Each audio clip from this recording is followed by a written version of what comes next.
I'm Chris Bussing. Welcome to my channel. It's committed to helping more people create freedom and impact in their life through success in sales and the pursuit of self-development. We've got an incredible guest today, Marcus Chan. He's a Wall Street Journal best-selling author of Six-Figure Sales Secrets. And he's also got all these accolades from Salesforce and LinkedIn as a top voice and sales influencer.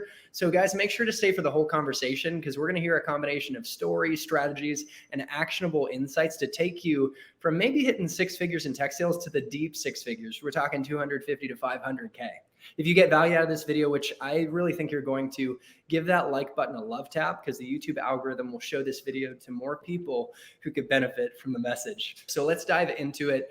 Marcus, you had mentioned that sales is one of the highest leverage skills that pays dividends for our futures. And I'd love to start out on that high note. Can you speak more to that? Why is sales such a great path to go down? So, when you think about selling or sales skills, sales is really about influence. If you ever read Daniel Pink's book about sales, he talks about how to sell anything is to basically influence someone to part ways with some sort of resource. It could be time, money, or something else. And it's in anything that you do, right? Like I think about even in any role, if you're a teacher, you're selling to your students why certain things are important. If you're a parent, you're selling to your kids.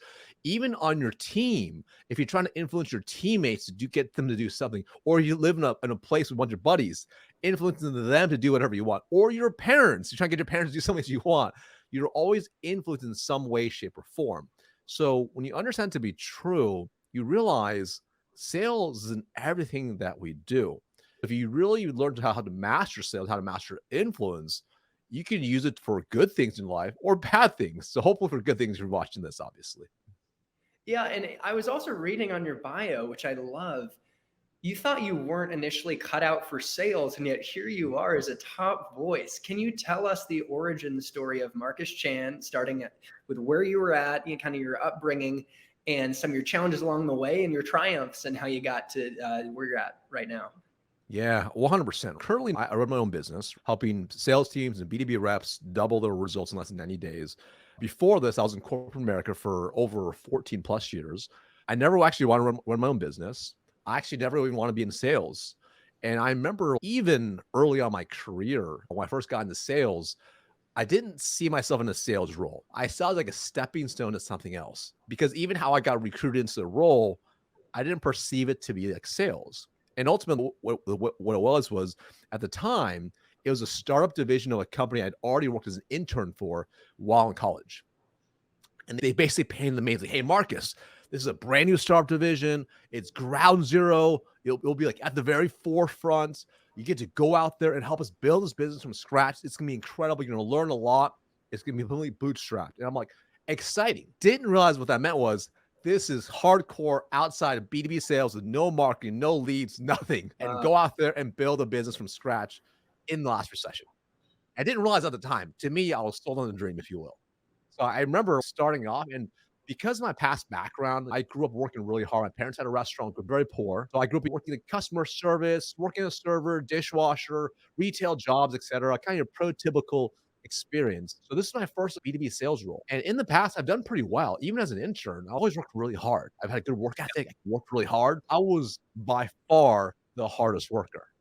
Like the most activity, the most calls, the most emails, the most in-person door knocks, the most everything, but the worst results. And I remember getting started and I was shocked because my day zero, my boss says, I want you to go outside. I want you to go knock on doors, like physically walk into businesses. What do I say? He's like, just tell them that we're out here and we're new. Like, how many businesses? He's like, walk into 30.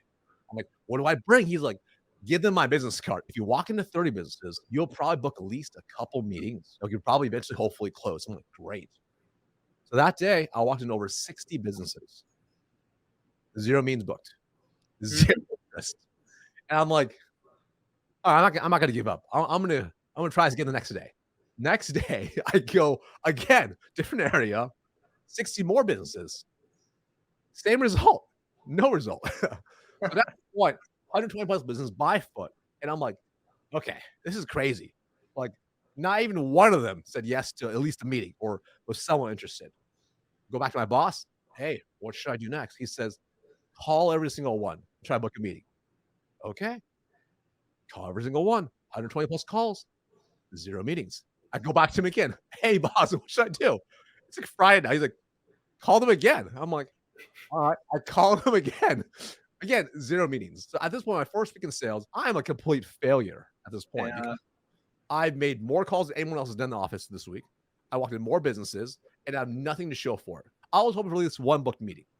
And that's when I thought I was going to quit sales. I was like, I don't think I can make this work. Now, I didn't quit sales, obviously. And over time, eventually, I figured it out and started having some success. It took me a while. It took me about 2 more months. It took my boss threatening me with a PIP about, in 2 months, they hammered me basically, who don't turn us around, for me to figure it out.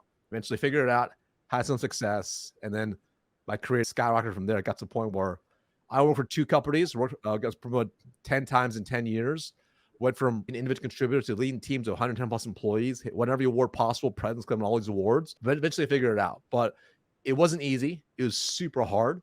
And I'm glad I made the mistakes because obviously it paid long-term dividends once I learned how to sell. Wow. And now you're leading 70,000 plus people, just looking at your LinkedIn following, and there's many more that you're impacting. Did you ever dream you'd have this level of impact to like so many people? Well, I think I'm kind of weird where, growing up, I always felt like I could do something cool.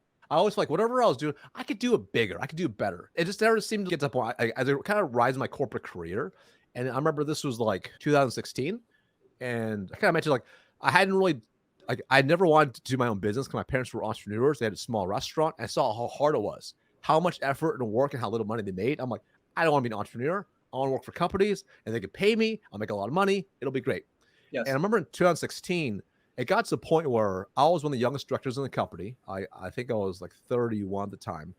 And I had a sales force of 85 employees. And I was brand new, promoted. And, and I remember a lot of people were asking me, because I was like younger than a lot of people, a lot of other leaders. And they're like, how did you do this? I'm like, do what?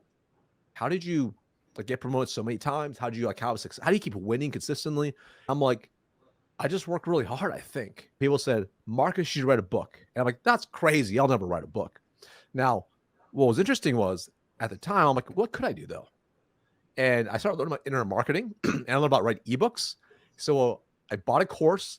I learned how to write ebook and I started making some money off it. And that was really interesting because these are strangers paying me money. And that's when I started getting this itch. This little itch started at me. Now, over time, it kind of evolved because I'm still a corporate and now I'm in this bigger role. I'm having more of a reputation now. I've been a little bit longer. Now I'm running a really big org and I start getting better and better results over time. So it got to the point where I grew my org to 110 plus employees and a lot of people knew me. I knew like all the C-suite execs. They all knew me. I'm in a bunch of training, corporate training videos still to this day. Oh, cool. I was flying the corporate jet like every quarter. We're flying around doing crazy stuff. I was doing pretty well. And I was like, life's pretty good. A lot of people knew me. A lot of reps, a lot of leaders. People would always reach to benchmark. People got, can you mentor me? Can you mentor me? All within the organization. And I'm like, this is pretty cool. To have this level of reputation, this, $8 billion plus company, that's pretty cool. But I felt like I was destined for more, like I mentioned. I was like, there's something more I can do. Something outside of this realm. So that's when I was like, where else can I build? And I built a side hustle and started to build it out from there. But I didn't know how big it would get. Even when I went all in the business, I never thought I'd turn into business. I thought I used to be a solopreneur. I never thought I would hire people and do all these things. Yeah. Well, they just built over time as a result of it. But it's been a really cool journey. I think more importantly, I'm just blessed to have the opportunity in today's world to be able to impact people beyond just the organization I was actually at. Yeah. And thank you for being an example of where sales can take us. For those of you out there, thank you to the folks that are live right now for your time and attention, for showing up. If you work hard in sales and do well, you can turn that into entrepreneurship, be a solopreneur, and take those skills to make such an impact. And obviously a lot of money is a consequence of that too. Gosh, I've got so many questions for you, Marcus, and I'm just trying to think of which direction I want to go. I know you help people 2 times their results in 90 days. So I want to unpack that. And then I saw your post on 8 decisions we can make today to benefit our future self and give you an unfair advantage in sales. So those are 2 potential routes we can take. Which path do you want to pick? You tell me, man. Whatever's going to help you. Clearly, you've made great decisions benefiting your future self for a long time. And it's had a ripple effect, transformative effect. I don't even expect you to remember all 8 decisions, but could you try and remember some of those decisions you made that gave you an unfair advantage?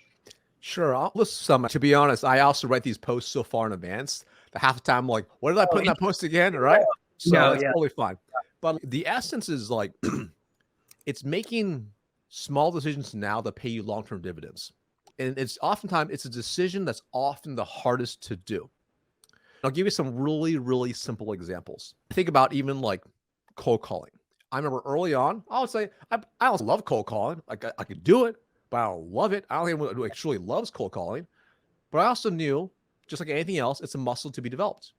And I think most people, what they would do is like, if their boss taught them anything, a framework or script, they kind of practice a couple times and they're like, all right, let me just start making calls.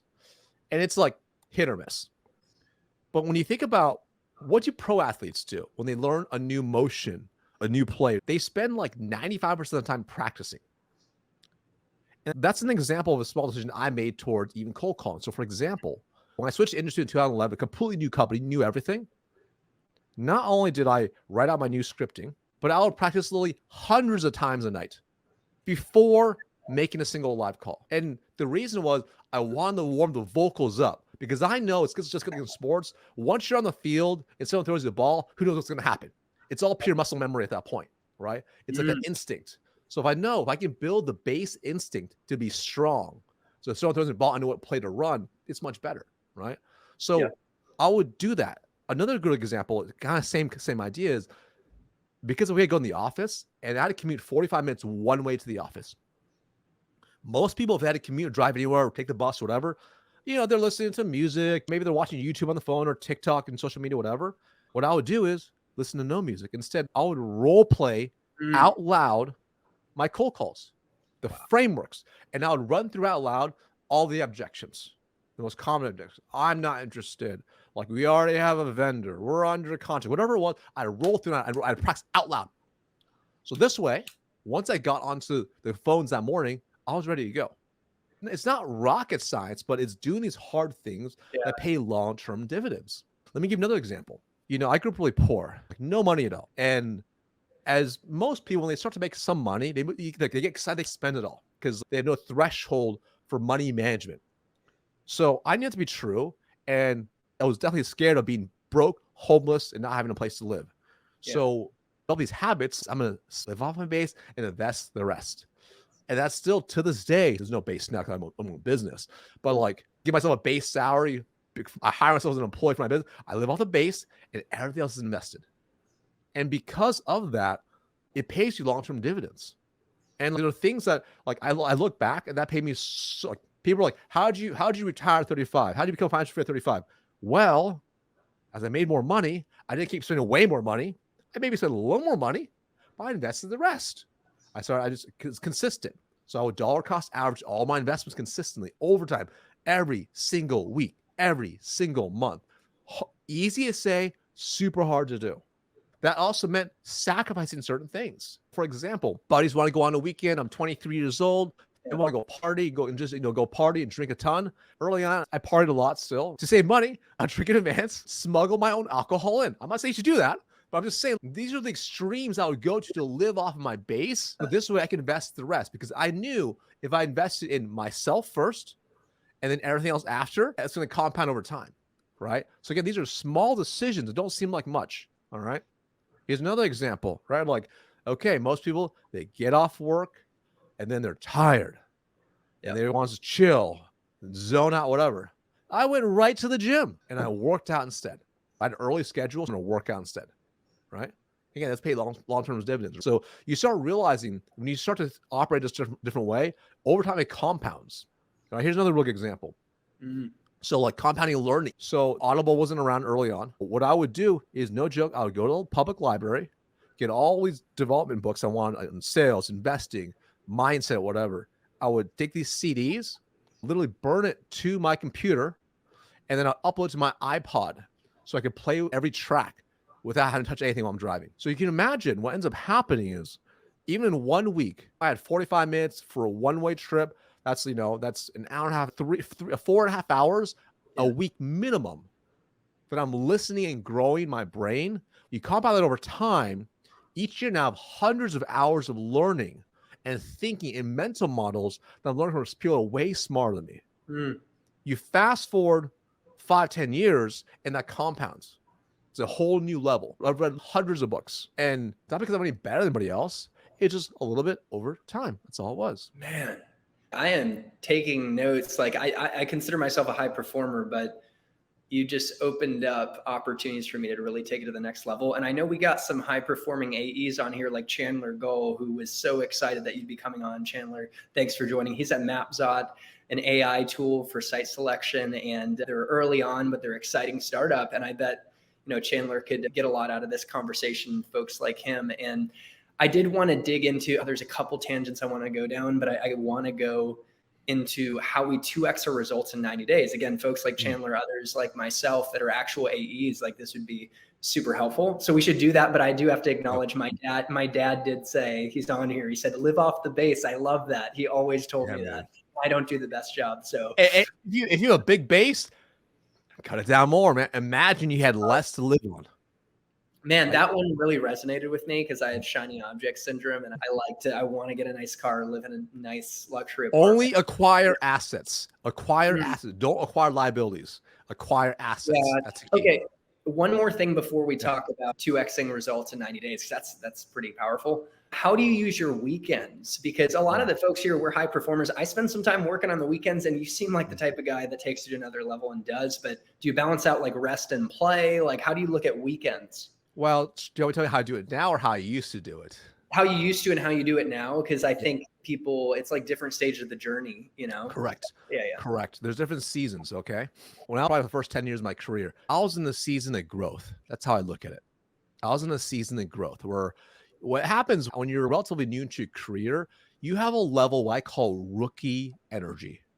It's this level of energy that you have to fully maximize because it can only go so far. It's kind of like playing sports at my age. If I get hurt now, I'm like, oh, my back hurts. Just play. But 10, 15 years ago, totally different, right?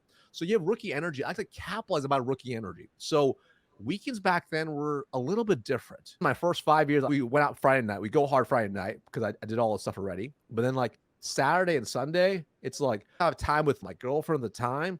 But I would like, no joke, whatever the work required to make me better, I do the work. For example, this deck they gave us sucks.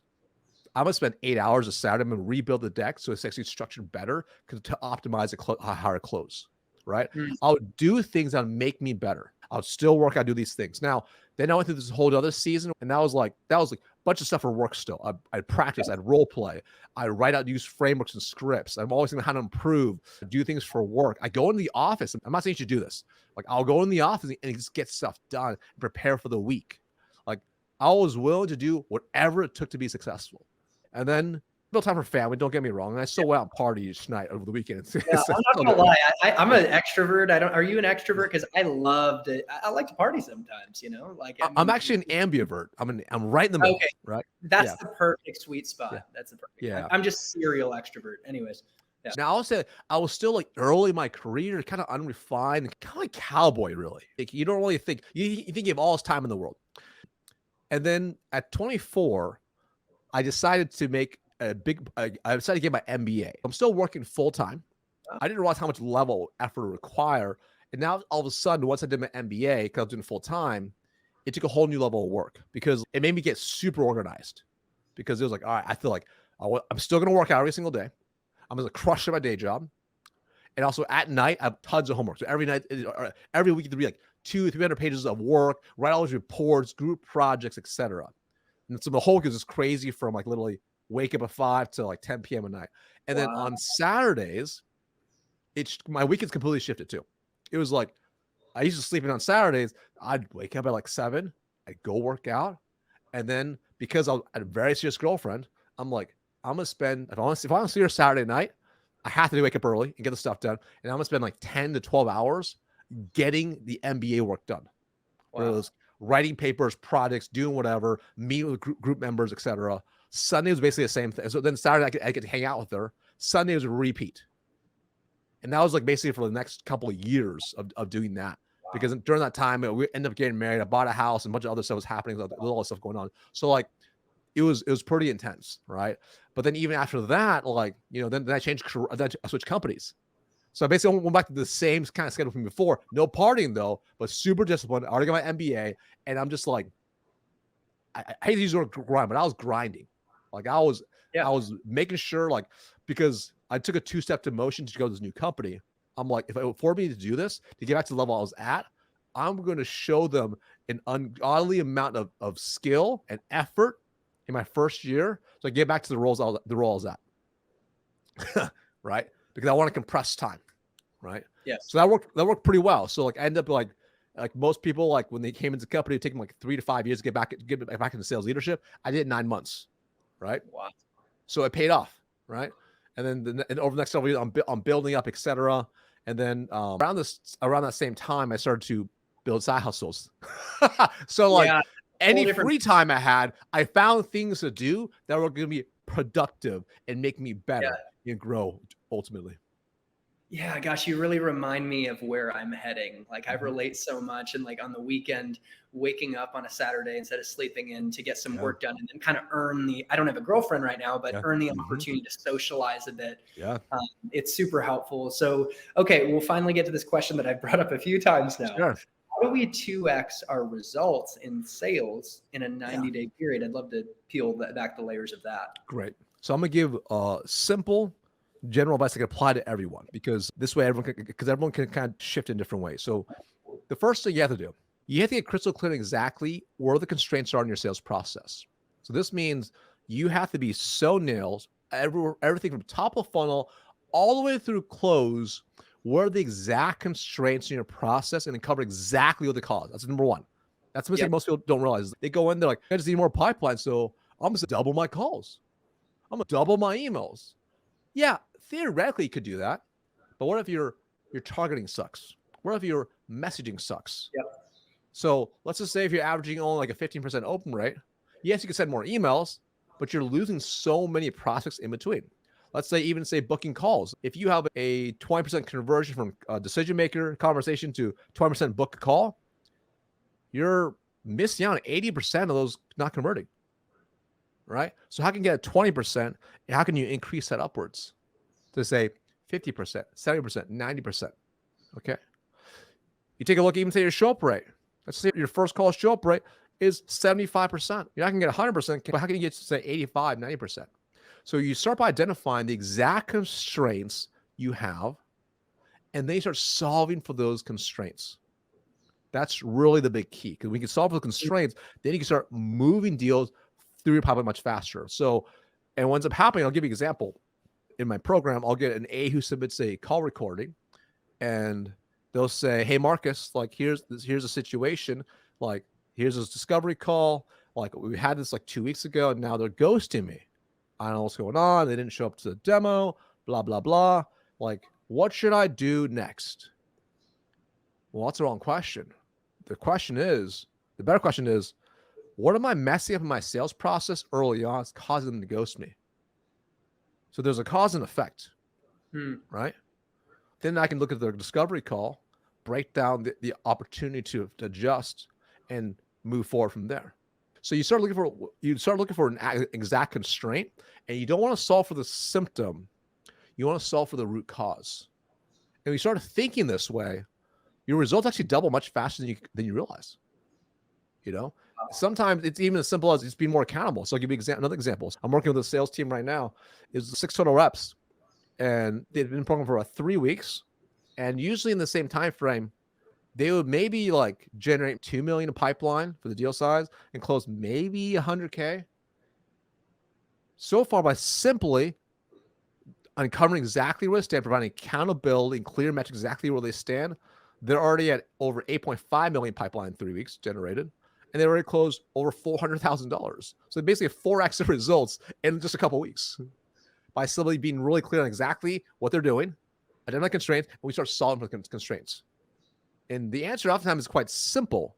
The problem is most people are trying to solve for the wrong problem. So you're getting to the root causes, and you're talking about strategy. These subtle shifts can cause like a quantum leap in performance. 100%. How much does the execution piece play into this? And we'll talk more about it later in the conversation, cold calling, cold emailing and things. But how is it really the strategy and the paradigm shifts that are much more important for these breakthrough successes than the actual execution itself? Or I'd love your. Also, it's hand in hand, because strategy doesn't really mean much if you don't do the work. And Yeah. there are certain tactical things that I'll teach that can really help, Yeah. but tactical things are really good for like kind of quick hits, etc. And they don't really allow you to take the same concept to apply to multiple situations. I'll give you a really, really simple example. One very tactical thing that I have people do when they first join my program is I say, here's what I want you to do. I want you to look at your pipeline. I want you to scrape through your pipeline, and I want you to look at it from here's how I want you to look at it. I want you to look at it from closest to money to most furthest away. Closest to money means you've already done the proposal, you've done the demo, you've done everything. You're basically waiting for an answer, but you haven't got an answer yet. Make a list of all those deals, right? Now choose one and bring it next week's call, and let's discuss how to move it to a close. That's very tactical because I know we'll get that deal to move forward or close if something will happen with it. That's very good for right then, right? Long-term wise, will that help them close future deals? Yeah, maybe, because of what we talk about there. But it's very tactical for getting a very specific direct result. When we talk about strategy allows you to bridge multiple concepts across the board, like how to leverage human psychology, how to truly do a deep dive on a discovery call. You could take that strategy and apply it to many, many calls.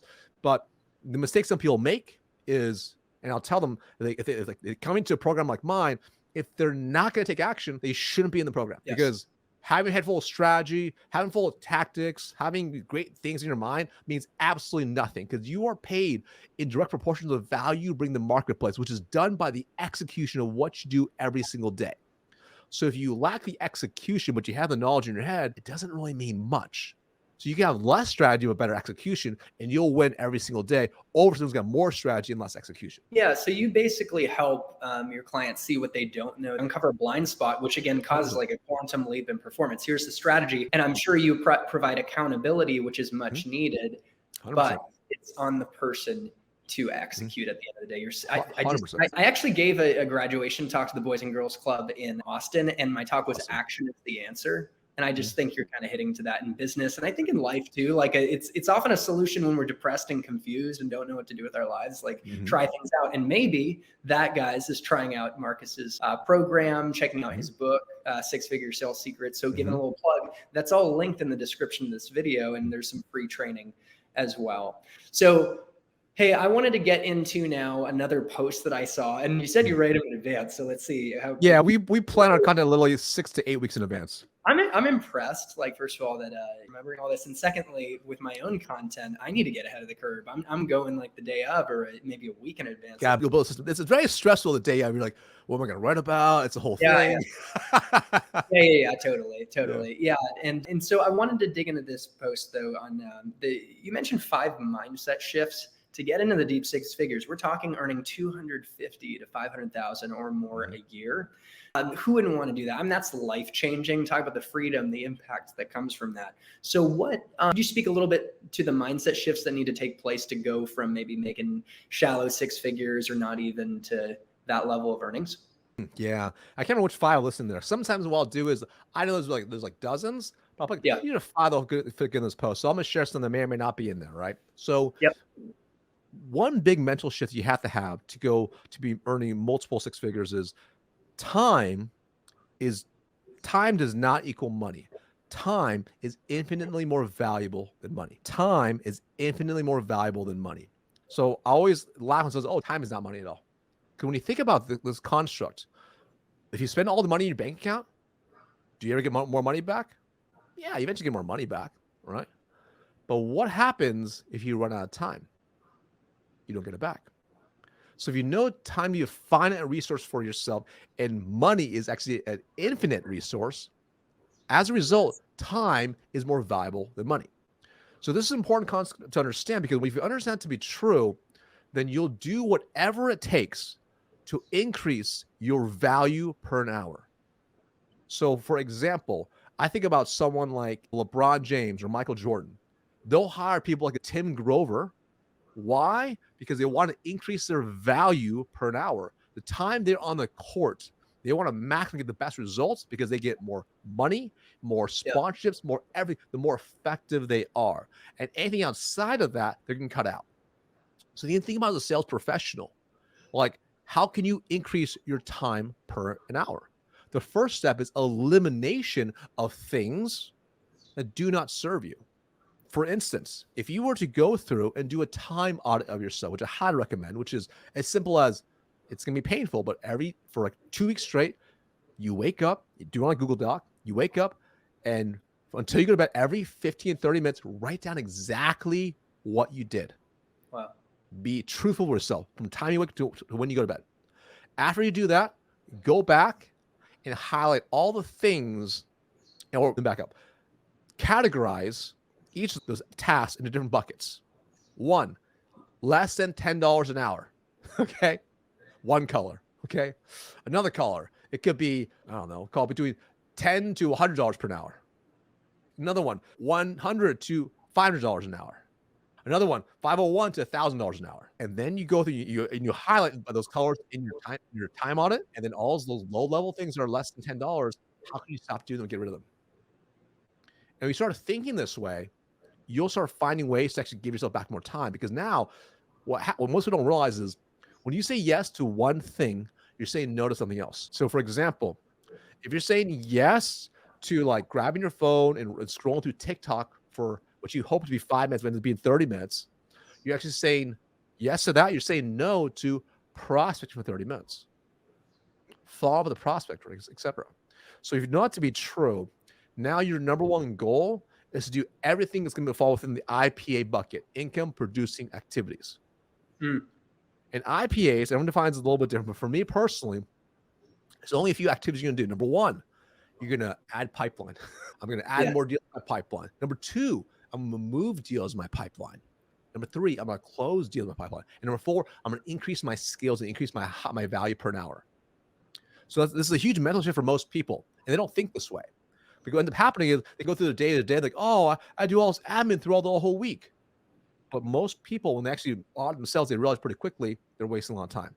Let me give you a really specific example. So I'm very intentional, very focused on my calendar, and do my best to be organized. I'm not perfect by any means. 6 months ago, every year I do this, by the way. Every year I do a time audit of myself, because oftentimes, we lie to ourselves, and human beings are masters of self-deception. So I did a self-audit of myself for 2 weeks.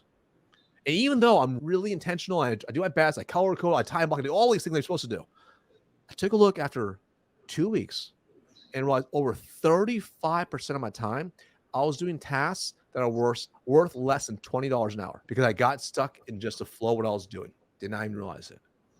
And I realized what I was doing was I was stepping over hours where I could be getting paid $2,000 an hour to do a $20 an hour task. So what did I do? I started removing those things. I hired an executive assistant, and I gave her all those things to do. So I gave myself that time back so I can spend those other extra hours now doing things that are going to increase my time per hour value. So that's a definitely huge, big mental shift. Another really big mental shift is being able to shift from I'm just a seller type of mindset to actually being a professional in the game. Like, most people think they're a pro, but they're truly an amateur. If you're in a big comp role, and not by big comp roles defined as 250K, 500K, $1 million plus, where you have the opportunity to make that level of money, right? You can make more than doctors, lawyers, and surgeons.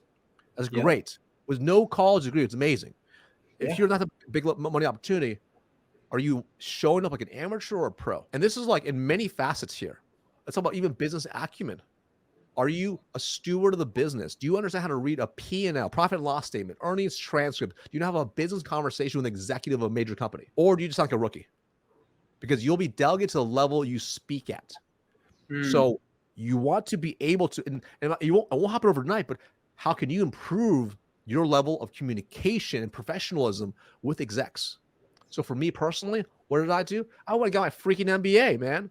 Like I'm running businesses. I'm learning the ins and outs. I'm like studying them. I'm reading business periodicals. I'm subscribing to the Wall Street Journal. I'm reading. I'm putting myself in their shoes so I can truly understand them at a deeper level beyond just the average rep. So now I'm not just a salesperson. I'm someone they actually see as a peer, because I actually understand their world. I understand how when they have a low problem, what the actual impact is to the exec. Because now I can discuss that instead of just some low problem being solved. So that's a little professionalism, right?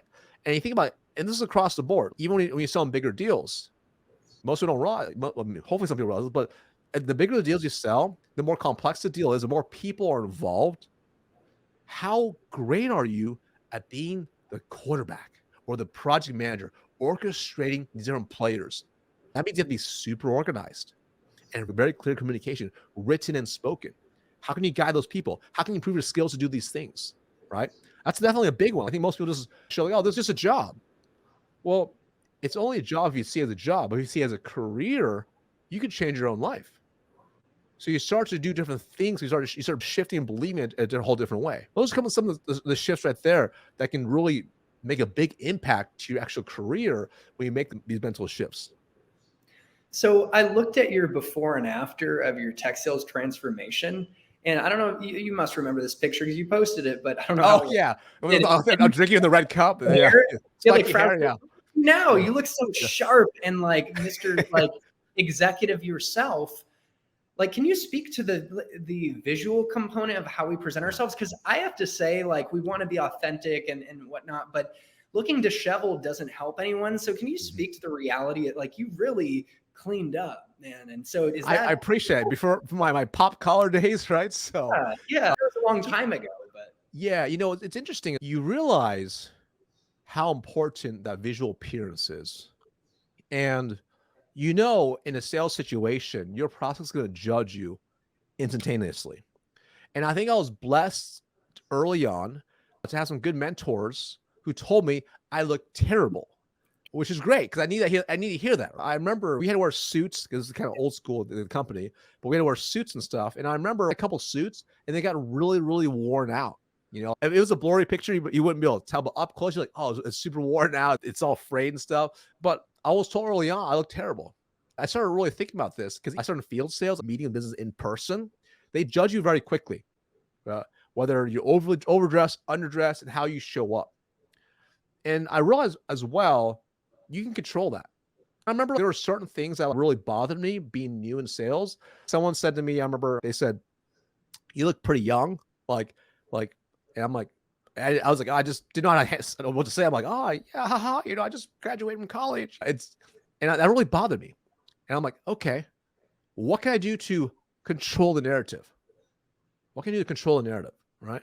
Or I get in situations where I walk into a corporate sales meeting with a bunch of other of my peers, and we're all just like a bunch of kids who party, and we look like the kids at a party. And I look at the execs, they weren't like that. And I'm like, huh, interesting. So you start having these data points, you start realizing, interesting, huh? How can I be more like them? How I act and how I show up right now shouldn't be where I am right now in life. It should be where I want to go, like skate where the puck's going to go. So I started to realize that I want to control the narrative so much that I didn't want to give a prospect a reason to not trust me to close. So it was everything. Like everything was premeditated. Every time I made a mistake, I took note of it. So I'll give you a really simple example. We would do in-person cold calls. And so here I'm 23 years old.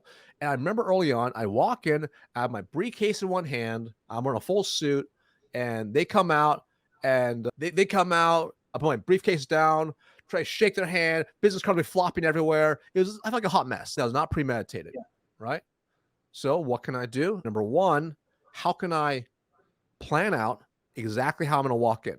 Meaning, every time consistent, right? Briefcase, left hand, inside pocket of the suit jacket, stack of business cards. I can hold my briefcase, shake a hand, reach in, hand a business card, smooth, easy, cool, and calm, collected, premeditated. It got to the point where in my briefcase, I had everything I needed to lock a deal up if I was going to one call close them. For example, if they were to bring up the competition and they started asking about the competition, etc., like I was able to literally pull out from my briefcase the contract of a competitor without hesitation. And as you evolve over time, as the sales industry has shifted, etc., to even virtual calls, it's the same concept, which is when I show up on a Zoom camera, how can I immediately create a good perception in their eyes? Yeah. Right? From, do I have decent lighting, good camera, good mic? How am I dressed? What's the background look like? Complete control of this box right here. So as a sales professional, we started thinking this way. This allows you to become much more premeditated, to be better planned, to help create the right perception. You don't have to do this level, but what happens is when you do it, people start seeing a whole new level, and it's not even that hard because there's certain things you can automate. So for example, people make fun of me. I literally wear the same clothes every single day, different ones, but same stuff. If you get my point, like literally a black V-neck every single day and blue Lululemon ABC pants, same thing every single day. I don't think. I just put them on. I show up, premeditated, ready to go. Right. So you start thinking this way. This is how you can actually remove some of the decision fatigue, but also now you can control the narrative. And then what ends up happening is people start to respect it over time. Imagine you meet with a prospect and you show up really well the way I mentioned. Let's say they're just not quite ready. Okay. And that's okay. It could be 2 years off. Doesn't matter. But each time you follow up, each time you meet them, each time you show up a level of precision that they're like, dang, I wish my executive staff was like this. They end up trusting you more. They try to recruit you. They try to bring you on board. But ultimately, they see you at a whole new level that most people will never get to. And the cool part is, it takes zero work. It's simply preparation. No talent required. Yeah. Oh my gosh. Have you read The Common Denominator of Success by Albert Ian Gray? What he says is that basically the common denominator is successful people make a habit of doing the uncomfortable things that failures aren't willing to do. And you were giving us so many examples, including preparation. If we take anything away from this audience, and thank you for the folks who are live right now. We got a group of folks showing up live, and there's going to be a lot of people who are going to see this as it grows in the YouTube sea in the future. But if we take anything away, like preparation, guys, intentionality. I mean, Marcus, I'm looking at how you're set up. You're set up perfectly, and I did a good job, but I'm not like perfectly centered like you, So, but anyways, you mentioned IPAs, and how you were really intentional with your time. So thank you for that. We got 12 minutes. I wanted to ask you, how do you sell like a doctor? Great question. So, I'll share how I came across this concept because ultimately I remember I really struggled selling early on. I mentioned that, right? Like I was not a born salesperson, didn't have the gift of the gab, I grew up with speech impediments, the whole thing. Wow. And one of the big ahas I had was early in my career. And I remember how it happened. It was literally, I was struggling in sales and I went for my annual visit to my doctor. Pretty normal. It's a pretty good visit. And we realized in the visit that my blood pressure is going up. I had gained a little bit of weight since I last saw her. I was stressed, makes sense, new sales, news role, etc. And I walked away deciding I was going to eat healthier, work out, and basically change some of these habits. And I remember laying in bed that night thinking to myself, I'm excited about this. And then I was like, wait a minute. How did she convince me to do this? How did she sell me into these new way of doing things? And I realized she didn't sell me at all. She merely led me down a path and came to my own conclusion. How did she do that? She didn't try to tell me or lecture me, etc. All she did was ask me questions. And it helped me come to my own realization. I literally had a legitimate problem. It was I call a latent need, a need that existed, but I didn't know was really there. And she made active based on the question she asked. She made me realize very quickly what I was doing was not working, and I had to make a change, and I committed to a change. And I started realizing very quickly the whole sales process of a doctor is actually quite simple and ingenious, and it's actually packed full of questions that we don't even realize. So, for example, even though I've been going there for a while, each time I sit in the lobby, they make you fill out a questionnaire about my current situation, what's going on. And then they bring me in. The nurse first comes and asks me more questions, take some measurements, check it in, see what brought me in to begin with. And then the doctor comes in and asks more of the same question, but at a deeper level. And they spend the majority of the time asking all these questions. And then after they have a good diagnosis, they make a recommendation, say, hey, you should do X, Y, and Z. What do you think? And they answer any questions you may have. They overcome any objections, and you come to your conclusion. You should do that. And really, 90% of the process is them simply asking questions. And when you think about your situation as a sales professional, that's how we want to start thinking. Is how can we ask more questions, not in a interrogation way, but a very conversational way to uncover their current state and their desired state and everything in between. and we start thinking about it that way, then are you able to truly solve the problem at the very end? I mean, if you think about this, doctors do it and then you trust them. Now, let's reverse it. Let's say you didn't do that. Let's say the doctor didn't do that. Let's say you walked into a doctor, they asked you 0 questions. They said, hey, so is your name still this? Yeah, it's still this. Cool. Why are you here? I've been coughing a little bit. You need these pills. Take it. People are like, hold on. What are these pills? What's this all about? Are there side effects? Are you sure that's what it is? That's what most salespeople are doing. We're hoping the demo will sell the solution. So instead you reverse it and you spend more time being buyer-centric to uncover what's really on their mind and their situation before you start telling them your solution. Because frankly, maybe your solution is not the best fit for them either. You don't know yet. Yeah, I think something that I've gotten feedback on in the past, especially younger in my sales career, is that I stopped at a superficial level when it came to questions. You mentioned that the nurse and the doctor go deeper and deeper. And I've even seen interviews. I was going through a process with AWS at one point, and they asked me a question. Tell me about a time you asked why 7 times. That's pretty dramatic. And I actually had to think about it. But what are your thoughts on like how, I mean, this is such a broad, kind of vague, subjective question, but how deep do you go with your questioning? Like, could you give a concrete example? Like maybe you're starting to get to a pain. Like how deep do you go in your discovery? I use a really simple framework. I call it the RIM. Okay. So whenever they say something that I want to cover, what's the relevance? What's the impact? What's the motive? Right? What's the relevance? What's the impact? What's the motive? So for example here, like it doesn't really matter what you're selling. Let's just say you're selling, I don't know, you're selling for HubSpot. And maybe it was an inbound lead and they said they're interested in maybe just like having a CRM. Right? So, hey, cool. So what brought you on this call to begin with? Well, we're looking at get a CRM. And then most people start asking like really technical questions, like, cool, like what features do you want to have? Yeah. So, hey, tell me what sponsored you even want to look at a CRM? Yes. Well, we're using Google Sheets right now. God, tell me more about that. Well, we're using Google Sheets and it's kind of working, but we know we need something better. Seems like this is pretty important for you. Can you tell me more why you think you have to change from Google Sheets to something else? Well, there's no way to track, we manually put data in. There's no automation. We don't have any data on what sites they visited on. Can't make calls in there. We basically create everything and we can't follow up well. It's a whole thing. Got it. And why do you think it's a whole thing? Who is this impacting?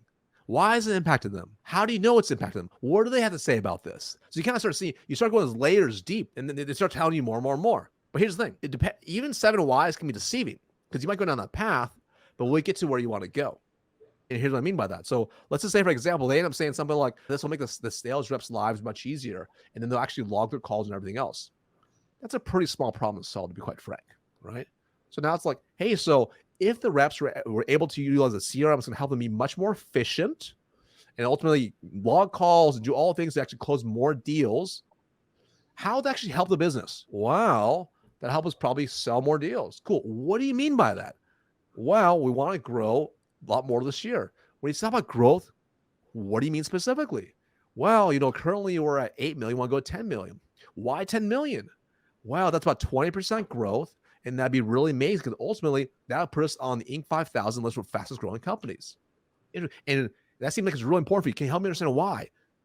Well, it's for me, I've always wanted to build a really cool business, and that'd be cool to break 8 figures this year. To mean a lot to me and to my dad, who's an exec at X company. Got it. So you kind of see like, it's like even like same tying an arbitrator like 7 whys or certain level of depth can be kind of tricky to you because sometimes how they respond might take a little more digging and guiding to get to that level, that point. Because now you went from, I need a CRM to solve Google Sheets to this is a tool that helped me basically make my dad proud, right? Like, it can be a whole something you're not picturing. And it's funny you say that because my dad's literally on here and I do want to be proud and we all do. And by the way, guys, like reaching out, getting Marcus on the channel, again, it's such a privilege, Marcus. So thanks for being here. It's like, getting a top executive at a Fortune 500 company, attention and to come on for a call. And that's kind of what happened in a way. And so it's funny to think that parallel, and I want to be respectful of your time. And I'm looking at the clock ticking. We have 2 minutes based on what we scheduled. So I just want to check in if we went a couple minutes over, is that okay? Or do you have a hard stop? Because We should be okay. We'll be okay. A couple minutes over. We're going to wrap it up because we just got a comment from someone who's showing up live. Thank you for the comment. There's just starting out as an SDR and BDR. And I know you're helping AEs get to the next level, deep six figures, but AEs need a prospect too. So we can finish up with like talking a little bit about prospecting strategies and then talk about the importance of self-investment and your programs and calls to action. How do you effectively outbound? Like the goal is to get more meetings, right? And you have different channels, and maybe you could speak to the channels that are most effective and then offer a few insights on things like in LinkedIn or cold calling, like what works. I realized that we could open up a whole new interview conversation. So could you speak to being effective at getting meetings in general? Step one, build a very tight niche ideal customer profile list. That's number one. By being really clear on exactly who you're going after first, will make it much easier for relevant messaging, for everything. This is whatever platform. So like being really clear on exactly who those people are, right? Now, the second piece is like a lot of it has to do with what kind of data you have. If you have pretty good phone numbers and direct dials, etc., I personally love the phones first. That's my preference. And the reason is because on the phones, it's easier to deal with a live objection versus if it's email or LinkedIn, they could just not respond. You just have to basically follow up, and it can be annoying. So once you have that, the second piece is you want to build a very simple framework that you're going to follow consistently for every platform you're going to go after to book meetings. The mistake I see many people make is they change their messaging too much. So what ends up happening is they don't know what works and what doesn't work. All right. So I'm saying again, you have a framework and stick with it. And just be aware if it's phones, etc., you're going to have objections. Mentally prepare for that and actually run through how you're going to handle those objections. Because if you think like you can have a magic permission-based opener and they're going to automatically book, you're wrong. I've made tens of thousands of cold calls. I've only had one time I had zero objections, and I was confused. I pitched to book a call. They said, "I'm so glad you called. I've been thinking about this." I'm like, "Oh my god, that's amazing." Only one time. It's never happened ever since then. It was a great meeting too, and closing. But I'm like, that was the weirdest thing. I was like, "Oh, are you sure you want to meet? Like, are you sure you don't have an objection? You want to throw me first?" Right? That's so right. Go with that. Right now, the second piece is just make sure that you you're hitting them on omni-channel. Right. So that's really important. I think a mistake some people make is I'm just going to only do one, or just do like I'm going to call once, then I'm going to send a LinkedIn message and send an email. It's kind of all over the place. Have some sort of process you're going to follow, right? So I'm going to start with I'm going to do 3 calls first, voicemail each, using my voicemail script. If you see it's free on YouTube, like, so you actually get a call back, right? Like I'm going to do that first, and then I'm going to switch to email for 3 emails and then LinkedIn as well. Like have some sort of process you kind of follow, because then you can start testing it. But you want to know your numbers. This is really important. If you don't know your numbers, it's not about playing the numbers game. It's so you can identify with data, not emotions, where your constraint is. I was talking to Rep. He's like, "Hey, Marcus, I don't think the phone is working for me." Right? And I said, "Okay, how many calls you made so far?" Like, I made 500 calls. Cool. What was your connect rate? Less than 1%. Okay. And what was your conversion rate? Like, I only talked to a couple of them, but I booked 1 out of 2. I'm like, that's not enough data to know if it's good or not. I'm like, where are these calls coming from? He's like, it's an old database, and I think the numbers are off. I'm like, okay, so you have a data issue. Like that's not it's a completely different issue now. So we can solve for the right constraint now, right? So like the data helps you make a better decision. So you don't think cold calling doesn't work. You're like, oh, okay, 500 calls, low connect rate. Maybe that's the issue here, or maybe we need a local presence dialer, or maybe I need to get better data, or maybe I need to validate the data beforehand. There's many solves to the issue. So that's how you can get started from there. Hopefully that makes sense. So yeah, it does. And just one quick thing spinning off that, like we hear about like be empathetic in your messaging. Like we don't have to go down the rabbit hole. Like I'm sure you could put on a clinic of how to create a great, we call it pitch or value prop. But what are some of the principles and how to frame messaging? Sure. Like if it's like on the phones, you're talking about like, Even email or the phone, but like, I hear things to keep it personal, like empathetic, value driven, tell a customer story. Maybe it's the same tried and true things. I just wanted to get Marcus Chan's take on messaging, basically. I would take relevant over personalized all day long personally. Right. Oh, interesting. And So relevant means you understand my world. Okay. Personalized, like, oh, cool, like you might know about me, right? And it's not saying that one, both are good to a certain extent, but like if you're a BDR and you have to make so many calls and so many emails in a week, it's really hard to personalize every single one. Yeah. It's much easier to make it more relevant to that person, right? Mm. So, for example, if it's like, hey, name, and chatting with dozens of CROs on the West Coast, they run into these three problems. Their sales teams are missing their number, high no-show rate, low close rate, and that's leading to cash being tight at their startup. It's pretty relevant now to a CRO, right? Specific. So it's very specific to them. We have a solution that might potentially help. Open to conversation. Now I'm like, okay, you're kind of speaking with the pains in my brain. Maybe I won't respond to that one. Then if I have another email, kind of similar, and then you call me. I'm like, okay, you know what? I'll have a conversation now. So the relevance allows you to hit home in a whole new way. And that's why it's really important. I'll give you another example. I got a message, big shout out to, I can't remember the name of this rep, the Zoom info rep. They sent me this, their messaging was like, no personalization, right? Except for hey name, but super relevant. I was like, oh wow. They're like, hey, like most data is bad. So reps can't make the right calls. I'm like, the way you messed up, I'm like, yeah, that's a real problem for sure. I'm like, that's pretty good. Huh. Bad data. Yeah, of course, bad data leads to bad calls, bad emails, and basically low sales. I'm like, pretty good. Like it's been a while since I got one of these messages. I'm like, I pay attention to that one. Wow, okay. Yeah. Thanks for the paradigm shift of like, I actually am big on personalization. I like the effort, but you even like got me to rethink things. Like relevance is still king. It's number one. Okay. So we just have like two more questions because one popped up. Des wanted to know one of your proudest deals or most challenging. Like you don't have to like go crazy on it, but just high level. I don't know. Could you hit on that? Like we want to know. Yeah, it was a decent size. It wasn't crazy big. It was about a couple million, and it was like a 4-year process. So yeah, that's like, it's one of those things. Like, it could have been like $10,000, right? But I mean, I probably wouldn't have nurtured it that long, but because it took so long, so I'll give you, here's what ended up happening. So it was a deal. I actually worked on it as a rep. It was already giving me multiple stuff because I already knew that, right? We're in the process. It took about 6 months in the process. I thought I did everything right. End up like CFO basically vetoed everything and status quo. Right. I'm just like, I was pissed because I had multi-thread properly, got all the right people involved. I got people on my team involved. We're doing all these things. And I'm like, this would be amazing to get this deal. Right. And they ended up just staying the competitor. And I was pissed for sure. Right. Now, because I typically look at things on a long term, when I see it's that big of a deal, and they always, in the world I came from, everyone signed 3 to 5 year contracts. So I knew that to be true.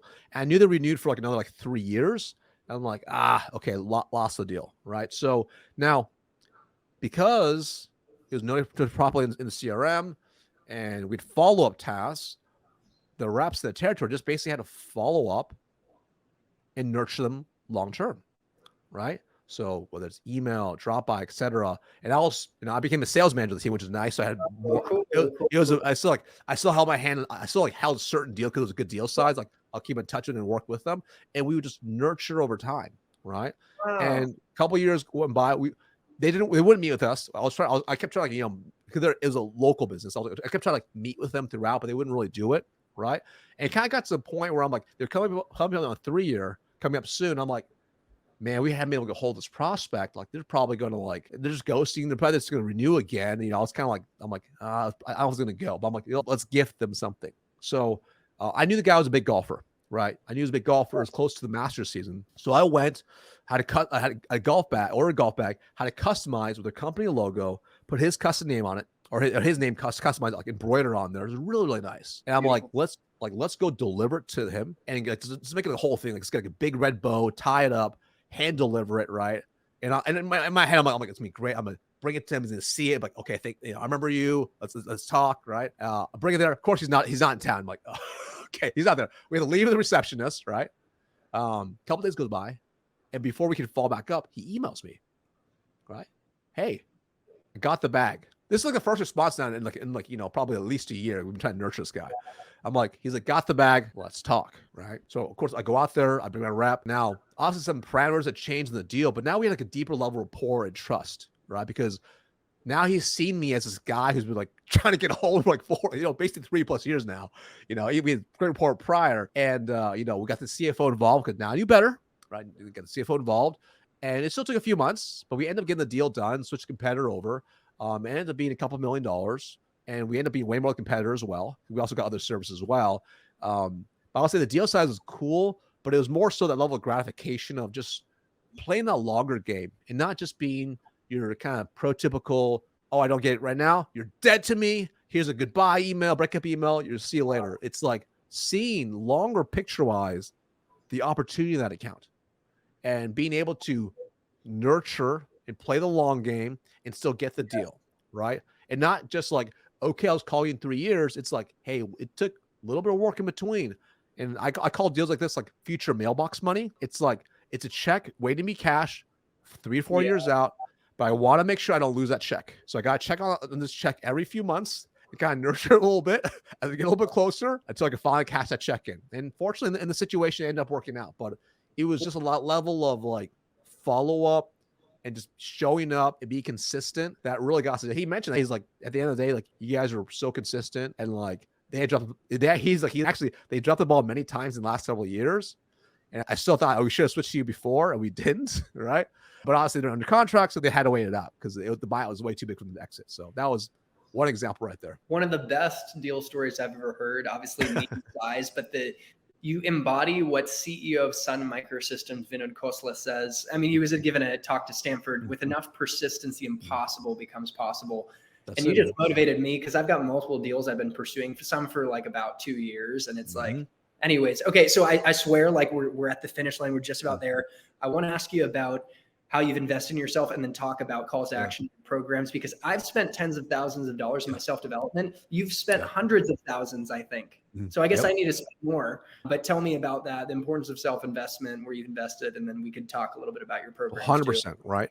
I learned long ago, if you invest in this order, you can really multiply your earnings. So the greatest multiples of earnings is always going to be number one, yourself, because generally speaking, when you invest in yourself, when you acquire the skills and knowledge you're borrowing from somebody else, and you're able to apply it every single year and multiply it out, that's lifelong. I love that. The second is going to be assets, like a business, right? Because you have multiples from there, then everything else from there. But anyways, for me personally, I'm always thinking like, where is a gap in my skills? Because where the skill gap is where you need to invest. So I always think like long-term wise, where do you want to be in 5-10 years? That 10-year person, that 10-year version of Chris, what skills would Chris need now to develop to get to that future level of Chris? And you start investing those skills now, right? So like early on, it was investing in like sales training, sales coaching, mentors. I invested in like leadership stuff, even like conferences are great, masterminds are great. Like books are good, but they're kind of low level.